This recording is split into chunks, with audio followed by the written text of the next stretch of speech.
кося да не те навестя, коста, как си?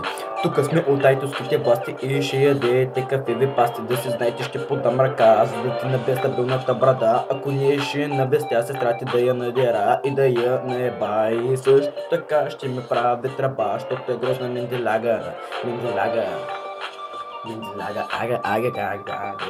Ага, си му е тука и ще разби купона с Макдона, защото е панала микрофона за бомбона.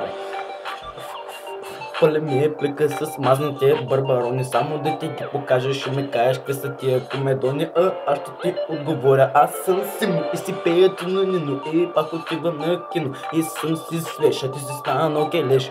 Няма мой, няма твой, бягай, защото ще изпаднеш в вечен покой, вечен покой.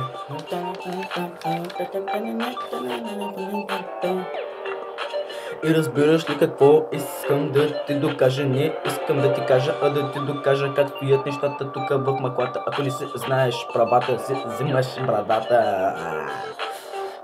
Взимаш брадата. И разбираш ли как стоят нещата, ако си от нас ще нямаш проблеми. Ако не, ще трябва да черпиш уиски и бадеми.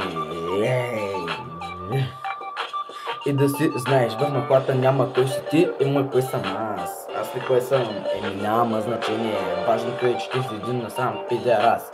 И аз съм Симо и си пея Тинонино и пак отивам на кино и съм си свеж, ти си станал келеш. Няма мой, няма твой, бягай, защото ще изпаднеш в вечен покой, вечен покой. И пак вървя се към нас с новият ми Адидас и мои неща проблеми, защото съм забъркам всяки схеми. Брой ми кинтите на ръка, за да не си вземеш по-стабилната брада. Вадя бенса да ходиме на какао, да се почерпиме по малко бело. Нямам грижи, ставаме в рая риби. Ко става Гъргамеши, има ли гърбежи схеми? Има ли гърбежи схеми? Тука няма скука, защото се събира палята мука. После при путките, да, няма скука. Че ако се прибера у нас ще сгазе яко лука. Ще сгазе яко лука.